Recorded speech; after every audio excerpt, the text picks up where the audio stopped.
কি অবস্থা মনা? এখন কি বলবেন? সেমিফাইনালের স্বপ্ন তো বাদ, এখন ম্যাচটা জিতে কিনে সেটা হয়েছে প্রশ্ন। অলরেডি বৃষ্টি নামিয়ে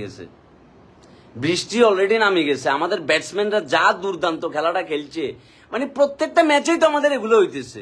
এখন দোয়া বলেন, ফানি ভরা বলেন, বৈদ্য বলেন, হুজুর বলেন, বানতে বলেন, ঠিক আছে, মানে এখন কার কাছে যাবেন, কার কাছে তো ফানি ভরা আনবেন, এখন এই জিনিসটা চিন্তা করেন, এছাড়া তো আর কোনো উপায় দেখতেছি না। যে জায়গায় সেমিফাইনালে যাওয়ার জন্য লড়াই চলতেছে সে জায়গায় তাহিদ হৃদয় আউট হইবার পরে এবার নামাই দিছে মাহমুদুল্লাহ রিয়াদরে। তাহিদ হৃদয় আউট হইবার পরে তো নামানোর দরকার ছিল রিশাদ হোসেন রে। আচ্ছা, মাহমুদুল্লাহ রিয়াদ ভাইরে নামাইছে, মাহমুদুল্লাহ রিয়াদ ভাইও ফ্যাকেট, মাহমুদুল্লাহ রিয়াদ ভাইও ডাইরেক্ট ফ্যাকেট হয়ে গেছিল কোনো কথাবার্তা ছাড়া। নামাইছে, নামায় এখন রিশাদ নামছে।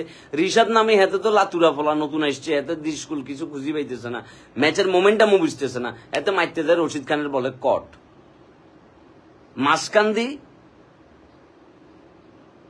মাঝখান দিয়ে এই যে লিটন দাস যে একটু ফর্মে ছিল, লিটন দাস যে একটু ভালো করতেছিল, আজকে বহুদিন পরে লিটন দাসকে দেখলাম ম্যাচের শুরু থেকে কি এখনো পর্যন্ত সে টিকি আছে, কিন্তু তারা সঙ্গ দেওয়ার মতো কেউ নাই। তারা যারাই সঙ্গ দিতে এসছে তারাই শেষ। এই তানজিদ তামিম ফোলাটা কোনো কাজের না, যদিও তারা আরো কিছুদিন সময় দিতে হবে, নতুন ফোলা নতুন ভাবে আসছে, তারা আরো কিছুদিন দেখতে হবে যে সে কেমনে কি করতেছে না করতেছে। ওকে, ফাইন গেল।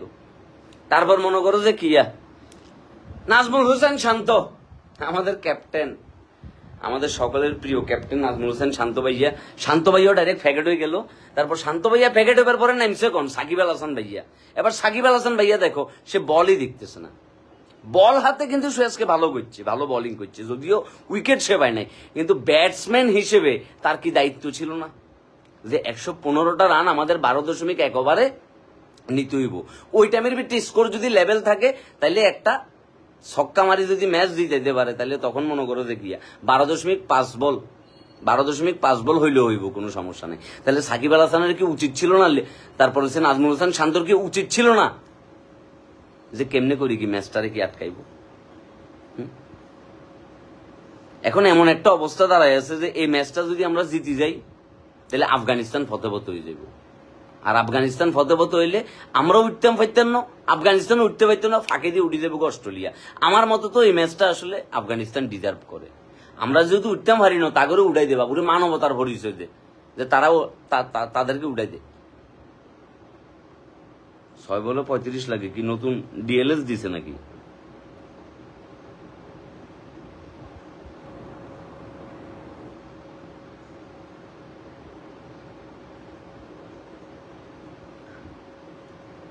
ও 6 বলে 35 লাগে বলতে ইয়া করতে পারি, 6 বলে 35 লাগে সেমিফাইনালে যাইতে, তো এটা সম্ভব? মানে মাহমুদুল্লাহ রিয়াদ ভাইরে কেন এই সিচুয়েশনে নামাইতে হবে, এটা আমার মাথার ভিতরে কোনোভাবে ধরতেছে না যে ওই সিচুয়েশনে মাহমুদুল্লাহ রিয়াদ ভাইয়ের কাজটা কি। মাহমুদুল্লাহ রিয়াদ ভাই যথেষ্ট স্লো খেলে, তার কাজ হচ্ছে ম্যাচ ধরি খেলা, কিন্তু ওখানে তো ম্যাচ ধরি খেলার কোনো সুযোগ ছিল না। আমার হাতে ওভারই আছে 12.1 ওভারের ভিতরে আমাকে জিততে হইব। এই যে লাস্টে তানজিম তামিমের লাস্ট যে ওভারটা, 1 ওভারে 15 রান। আমি যদি স্কোর কার্ডটা আবার যদি একটু দেখি, আফগানিস্তান যখন ব্যাটিং করছিল,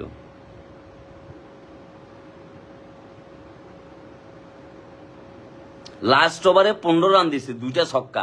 মানে রশিদ খান তার ভিতরে যে কি পরিমাণ হিটিং পাওয়ার আছে তার ভিতরে বলার বাইরে। মানে রশিদ খান আমাদের জুনিয়র তামিমরে মারি ভ্যাকেট বানায় ফেলছে ওই ওভারে 15 রান। ওইটাই আমাদের জন্য কাল হয়ে দাঁড়াইছে, ওইটা এখনো কাল হয়ে দাঁড়াইছে, এটা বলাও মুশকিল, কারণ আমরা তো এখনো পর্যন্ত ম্যাচে ওই অবস্থায় যাই নাই, আমরা যাই নাই। চিন্তা করি দেখো, এখন আসলে বিষয়টা হয়েছে কি, ব্রাজিল টিম আর বাংলাদেশ ক্রিকেট টিম দুইটা ভাই ভাই, কে কতটা বাজে পারফরমেন্স দেখানো যায় এটার প্রতিযোগিতায় তারা নামছে, এটার প্রতিযোগিতায়। এখন মাহমুদুল্লাহ রিয়াদ ভাইরে কেন ওই সিচুয়েশনে নামানো হইলো, এটা একমাত্র কোচ, ক্যাপ্টেন, ম্যানেজমেন্ট বলতে পারবে। এটা ম্যানেজমেন্টের তো এখানে আর কোনো ভূমিকা নাই, কোচ আর ক্যাপ্টেন বলতে পারবো। আসলে ক্যাপ্টেন বলতে পারবো যে মাহমুদুল্লাহ রিয়াদ ভাইরে কেন ওই সিচুয়েশনে নামানো হয়েছে। তাহিদ যদি আসি সে শুরু থেকে প্রথম বল থেকে সে কি পাওয়ার হিটিং করবার চেষ্টা করছে, সে মারছো 2টা সাইড মারছো, ঠিক আছে, ব্যাড লাক, মামা বুঝতে পারো না, মামা কিছু না। মাহমুদুল্লাহ রিয়াদের আউটটা দেখছেন, রিশাদ হোসেন না আমি এবার কি। তো ওই যে দিন শেষে আসলে ফাবন কাকা যে বলে যে আমাদের টার্গেট পরবর্তী বিশ্বকাপ, এটাই আসলে সত্য কথা, যে আমাদের টার্গেট আসলে পরবর্তী বিশ্বকাপ। ঠিক আছে, আমাদের টার্গেট আর কোথাও না, মানে ন্যূনতম সেমিফাইনালে খেলার মানসিকতা যেটা থাকবার কথা ওটা তাদের কাছে ছিল না। উইকেট পড়ে যাচ্ছিল, কিন্তু শুরুর দিক থেকে কিন্তু লিটন কুমার দাস কিন্তু আজকে যথেষ্ট পরিমাণে কি হিট করতেছিল। কিন্তু আজকে লিটন কুমার দাস কিন্তু চেষ্টা করতেছিল যে কি কেমনে করে ম্যাচটারে বাইর করা যায়। না, লাভ হয় না, তো কোনো লাভ হয় না। হিন্দি ব্রাজিল কোস্টারিকার লগে ড্র করি বই রয়েছে, এখন তোমরা আর যে তোমরা হচ্ছে আফগানিস্তানের লগে কেমনে ফতে ফতে হওয়া যায় এটা চিন্তা ভাবনা করো। মানে মাহমুদুল্লাহ রিয়াদ ভাই কেন ওই সিচুয়েশনে নামলো, আমি এটার ইকুয়েশন খুঁজতে দেখা গেছে আমার বিয়ের বয়স তো পার হয়ে যাবো। ঠিক আছে, বিয়া যার লগে ওইবার কথা আসছিল দেখা যাবে হেতি পর্যন্ত বুড়িয়ে গেছিল, তারপরে ইকুয়েশন মিলেবার কোনো কি সুযোগ নেই। এখন সেমিফাইনালে খেলবার টার্গেট তো নাই, এখন নিজেরাও তো ভুগলাম, উল্টা আফগানরাও ভুগাইলাম। আফগানের জন্য আমার এই কারণে খারাপ লাগতেছে যে তাদের ভিতর ক্রিকেটের স্পিরিট আছে। চিন্তা করি দেখেন 100 মানে তাদের জন্য আফগানদের জন্য এটা ডু অর ডাই ম্যাচ ছিল, যে তারা যদি ম্যাচটা জিতে তাহলে তারা সরাসরি সেমিফাইনালে, আর কোনো কথা হবে না। যেহেতু অস্ট্রেলিয়ার মতো টিমরে তারা ফুটাই দিছে, অস্ট্রেলিয়া নিজেই দিচ্ছে একটা, আফগানিস্তানের সাথে ফুটছে, ইন্ডিয়ার সাথে ফুটছে, শুধুমাত্র আমাদের সাথে দিচ্ছে। আমাদের যদি ভালো পারফরমেন্স হইতো তাহলে অস্ট্রেলিয়া কি আমাদের সাথে প্যাকেট হয়ে যেত, আমাদের তো সেই যোগ্যতা নাই। কিন্তু আফগানিস্তানের সেই যোগ্যতা ছিল, এবং আফগানিস্তান কিন্তু কি অস্ট্রেলিয়ার 21 রানে প্যাকেট করে দিয়ে ঐতিহাসিক বিজয় এনেছে। গতকালকে ইন্ডিয়ার সাথে তো অস্ট্রেলিয়া পাত্তাই পায় নাই, মাঝখান দিয়ে যাও একটু খেলা অস্ট্রেলিয়া দাঁড় করাইছিল, কিন্তু ইন্ডিয়ান বলাররা তো অন্য জিনিস,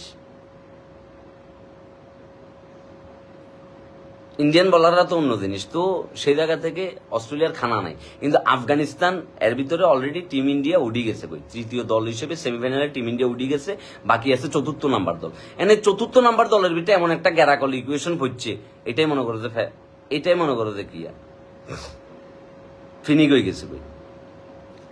এখন রিয়াদ ভাই স্লো খেলছে, অমুক করছে তমুক করছে, সাকিব ভাই কি করছে, সাকিব ভাই কি স্টেডিয়াম বানাইছে কেন, নাকি ফাস্ট বলে আসি 7টা ছক্কা মারছে?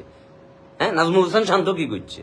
হ্যাঁ, আমি বলতেছি না যে কি মানে এই মাহমুদুল্লাহ রিয়াদ ভাই যেটা করছে এটা খুব ভালো একটা কাজ করছে, কিন্তু সাকিব ভাইয়ের দায়িত্ব নেওয়ার দরকার ছিল, নাজমুল হোসেন শান্তর দায়িত্ব নেওয়ার দরকার ছিল। তারা কার চুল ছিটছে, তারা কি করছে, তারা কি করিয়ে মন উল্টে ফেলছে ম্যাচ এটাতে?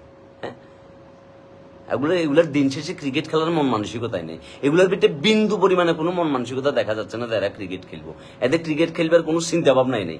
এরা যে কি করতে এসতেছে আর কি করতে চাইতেছে এগুলো তারাই জানে। মায়ের দোয়া ক্রিকেট টিমে নামটাও বদলাই দাও, বউর দোয়া ক্রিকেট টিম নাম দাও, এছাড়া আর কোনো উপায় নেই, আর আফগানিস্তানের জন্য আমার খুব খারাপ লাগবে যে ম্যাচটা যদি আমরা জিতে যাই তাহলে তো আফগানিস্তান বাদ হয়ে যাবো, আমার খুব খারাপ লাগবে। যদিও এটা ক্রিকেটের পরিপন্থী যে আমরা ইচ্ছা করি আফগানিস্তানকে জিতাই দিব, এটার কোনো সুযোগ নেই, এটা কোনো নিয়মের ভিতর পড়ে না, এটা কোনো রুলসের ভিতর পড়ে না, এটা খুবই দৃষ্টিকটু এবং এটা ক্রাইম। কিন্তু আফগানিস্তানের আসলে সেমিফাইনালে যাওয়া উচিত। এই যে মাঝারি মানের একটা দল সেমিফাইনালে যদি যায় বড় বড় টিমগুলোর সাথে টক্কা দেওয়ার জন্য, তখন আসলে বোঝা যাবে যে ক্রিকেটটা কোন দিকে যাচ্ছে। কারণ আফগানিস্তান অলরেডি এশিয়াতে কি পরাশক্তি হিসেবে কি নিজেদেরকে প্রতিষ্ঠিত করছে, পরাশক্তি হিসেবে। আমি সারাটা রাত গাড়িতে ঘুমাই নেই, নগাতে আমার গাড়ি আসবার কথা ছিল 8:30, সেই গাড়ি আসছে 11:48, কিন্তু আসবি এবার যাত্রী উড়াই এন তেন বুগি সুগি করতে করতে 12:50 বাজে গেছে, তারপর গাড়িটা চাইছে। বুঝলে আমি কিন্তু খুব ভোরবেলায় বাসায় আসি পৌঁছাই যাইতাম। ঠিক আছে, এর ভিতরে শরীরটাও ভালো না, পায়ের ভিতরে ব্যথা পাইছি, তো সবকিছু মিলাই এই রাস্তার ভিতরে আর যে বাসে উঠছি, মানে ওদিক থেকে নওগাঁ অঞ্চল থেকে বাসগুলা খুবই জঘন্য ভয়ানক বিচ্ছিরি বাস। কিছু বাস আছে বরেন্দ্র, এই বাসগুলা হচ্ছে কি বেশ ভালো, তো ওই বাসগুলার টিকিট কোনোভাবে ম্যানেজ করা পসিবল হয়নি, ঈদের পরপরই তো একটু ঝামেলা ছিল, কষ্ট করি বিআরটিসি বাসের ভিতরে উঠছি, মানে এত জঘন্য অবস্থা, মশা গাড়ির ভিতরে মনে হয় যে গিয়ে সিটি কর্পোরেশনের ডাস্টবিনের পাশে বসে রয়েছি। আসি পুরাটা রাস্তা কতক্ষণ 2 মোবাইল অন করে দিছে, একটাতে ব্রাজিলের খেলা চলে আর একটাতে হিন্দি বাংলাদেশের খেলা চলে, মানে এমনি করে তাকাই দিচ্ছে, মানে বুঝতেছি না যে কেমনি কি করবো। দিন শেষে তো ব্রাজিল সাপোর্টার, তার উপরে এটা হচ্ছে কোপা আমেরিকা, নেইমার নাই, রিচার্লিসন নাই, কেসিমারও নাই, আমাদের ভালো ভালো মালগুলা নাই। ঠিক আছে, এন্ড কোস্টারিকার মতো টিমের সাথে কি আমরা প্যাকেট, আমরা বল মারলে বারে লাগি যায়, আমরা বল মারলে মনে করলে আমরা ইন্দি পেনাল্টি পাই না, আমরা গোল দিলে মনে করি যে গোল আবার ক্যান্সেল হয়ে যায়। ঠিক আছে, কোস্টারিকার গোলকিপার আমাদের বল সব ঠেকাই গেলায়, এই হচ্ছে অবস্থা। তো আমরা এই গল্প করতে করতে করতে করতে গল্প দিয়ে চলে এসেছি, কিন্তু নিজের টিমের দিকে তাকাই দেখে নিজের টিমেরও এত বাজে অবস্থা, বাংলাদেশ টিমেরও ভয়ঙ্কর অবস্থা। তো মানে আমরা আসলে কি করবো, আমাদের আসলে করবার কোনো কিছু আছে না, আমরা যে কি করবো আমরা হচ্ছে কি এটাই বুঝতে পারতেছি আমরা। মাঝখান দিয়ে একবার করে নেইমারে দেখাইছিল, নেইমার কি হাত নাড়াই সবার উদ্দেশ্যে কি ভালোবাসা দিতেছে।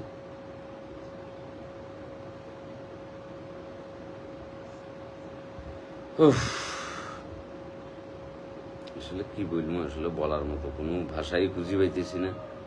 কি ম্যাচটারে কি বানায় ফেললাম।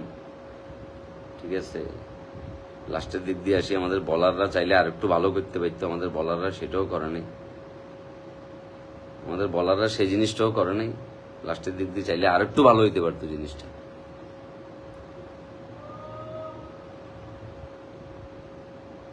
মাহমুদুল্লাহ রিয়াদ ভাইয়ের মা বোন তুলি গালিগালাজ করতেছে কেন? গালিগালাজ করলে তো বাকিগুলোরও করা উচিত। 37 বলে 26 রান, ম্যাচ 19 ওভারে লয়ে এসছে, টার্গেট দিছে 114তে।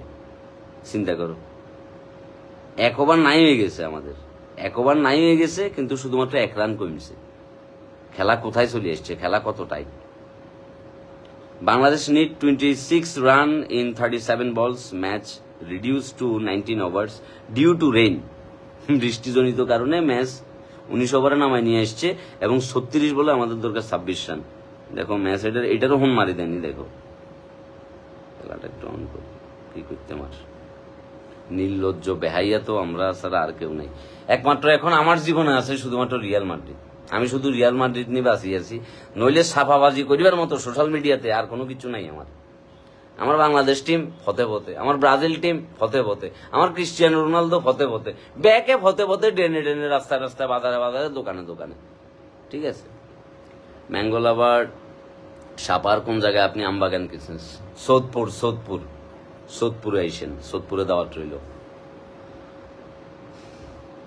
প্রশান্ত বাবু ভাই বিশ্বাস করেন, আমি খেলাটা হারলে এরকম গালিগালাজ করবো ভাই বলার বাইরে। আপনি কেন, সবাই করবে, কারণ এটা কেউ আর মানে নিতে পারবে না। আর আমাদের আসলে নাকে খদ্দি কি, আর আমাদের নাকে খদ্দি আসলে বাইরে যাওয়া উচিত টিম থেকে, মানে আমাদের ক্রিকেট খেলা উচিত না। রিয়াজ এম শামিম 12 লাখ টাকা দিয়ে ছাগল কিনলে দোষ, কিন্তু 12 লাখ টাকা দিয়ে যে ছাগল পালা দোষের না, শান্ত কেন দলে? এটার অ্যান্সার আসলে আমার কাছে নাই। 35 বলে 24, বোলিং লাইনে আফগানিস্তান। এই মোমেন্টের ম্যাচ তারা যে কোনো মুহূর্তে ঘুরাই দিতে পারে। একমাত্র লিটন কুমার দাসই আমাদের সকল ভরসা আসলে। ঠিক আছে, সকল ভরসা। যেই পোলাটা দীর্ঘদিন ধরে ফর্মে নাই, এখন সে দলের মান ইজ্জত তার হাতে। ঠিক আছে, এখন তার জন্য দোয়া করা ছাড়া আমাদের কিছু করে না। ও মাই গড, রান আউট হইবার বিরাট সুযোগ ছিল। রশিদের বল চোখে দেখতেছে না, নূরের বল চোখে দেখতেছে। আবার লিটন কুমার দাস পাওয়ার হিটিংও করতে পারতেছে না, কারণ ওইদিকে জুনিয়র সাকিব। ম্যাচটা যে কোনো মুহূর্তে কি বলারদের হাতে দিলেই তো কি। ওই সৈয়দপুর সোদপুর, ওদিকে লোক হচ্ছে কেউ বলে সৈয়দপুর, কেউ বলে সোদপুর, ওটাই করে বলছি। এটা নিয়ে তো আবার রাজনীতি করার কিছু নেই।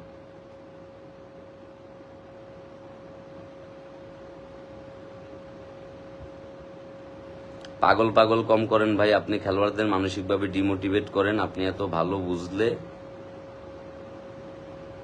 কই কমেন্টটা গেল কই? আপনি এত ভালো বুঝলে আপনি নিজে যে ক্রিকেট খেলেন। তুই এরা ক্রিকেট খেলবি, তুই তো বিশ্ব অ্যানালিস্ট হয়ে গেছিস, তুই তো একদম মোটিভেটরের বাপ হয়ে গেছিস। কই পৃথিবীতে যত মোটিভেটর আছে তাদের আব্বা তুই, কেন তো তুই যাই মোটিভেট করস? হ্যাঁ, হেতে হয়েছে এন্টারটেইনার, হেতের কাজ হয়েছে এন্টারটেইন করা, হেতে পারফর্মার, তার কাজ হয়েছে পারফরমেন্স করা। আর বাংলাদেশের ক্রিকেটের সাথে যেহেতু পুরা দেশের সকল নাগরিকরা জড়িত, সরাসরি তারা ক্রিকেট দেখে, তারা এটা নিয়ে মন্তব্য করব। তুই এই কমেন্ট করবি, আমি এই ভিডিও বানাবো, স্বাভাবিক বিষয়। হ্যাঁ, তুই নিজে যাচ্ছ হালার উত্থালা, তুই যা এগুনের মোটিভেট কর, তুই যে মোটিভেট কর এগুনের। তুই যে এত বড় জ্ঞান মারানির হুতো হয়ে গেছিস গই, এত জ্ঞান তোর, তো তুই যে মোটিভেট করস। হাতুরের জায়গা তুই নাজমুল হোসেন শান্ত হয়ে যাবি, ট্রাভিস হেড বহুত বড় জ্ঞানী হয়ে গেছিস গই। তুই কেন, তুই যে মোটিভেট করস, মোটিভেট করি করি বাসার ভিতরে কাপ লইয়ায় না। পৃথিবীতে তুই একমাত্র খেলা নিয়ে কথা বলবি, মোটিভেট করবি, আর বাকিরা কেউ কথা বলতো না। হ্যাঁ, গু খায় ব্যাক মাছে, নাম হয়ে গেলে ফাঙ্গাস মাছের। কেন ম্যাচ এটা জিতিনি, এখন এটা দেখ বেড়া। মাঝে মধ্যে এমন সব কমেন্ট করে, মেজাজ এত খারাপ হয়ে যায়, মন চাই ধুই দিই একদম। আমি শ্রদ্ধা করি আপনাদেরকে, শ্রদ্ধার জায়গায় থাকেন, আপনারাও আমাদেরকে ভালোবাসেন। আমারে সারা রাত ধরে জাগি রয়েছি বেড়া এই নাটক দেখবার লাই কেন? এখন তুই বলতে পারো যে আপনারে কনে বলছে নাটক দেখবার লাই, আমারে কনে বলছে না কনে বলানো, এটা ডিসিশন দিবার তুই কে?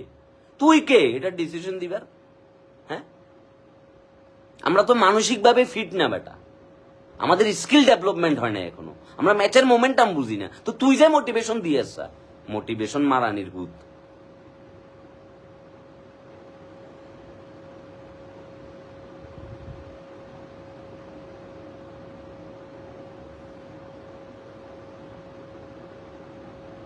মোটিভেশন দিতে আইছে ইয়ানে, গুলবাদিন আইছে, গুলবাদিন নাই। লাস্ট ম্যাচে কিন্তু পাগল বানায় ফেলছিল অস্ট্রেলিয়ার লোকে, কিন্তু সে ছিল রাজা। অস্ট্রেলিয়ার ম্যাচে সে ছিল রাজা, পাগল বানাই দিয়েছিল অস্ট্রেলিয়ারে। ও মাই গুডনেস, উনি সবার এখন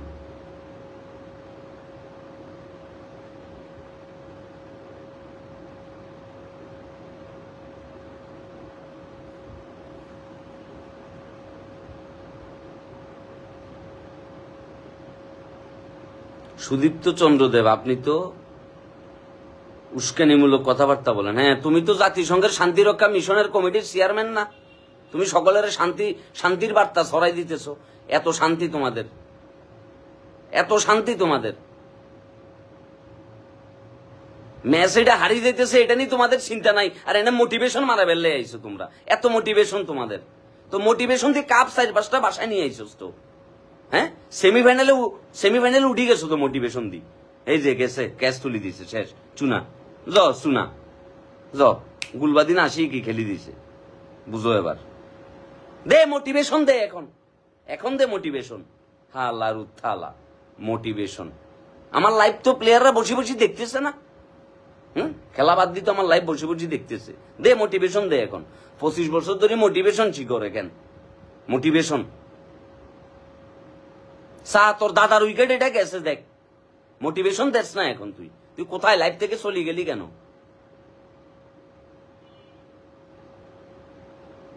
গুরবাজিন্দি স্টেডিয়ামের বাইরে উড়াইয়াল আর দোয়া টোয়া করি।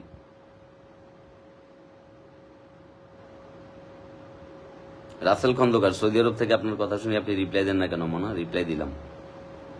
তানজিম হাসান তামিম গেছে, জুনিয়র গেছে, এখন লিটন কুমার দাস কার সাথে জুটি বেঁধবো? কার সাথে খেলবো? কার সাথে খেলবো এবার?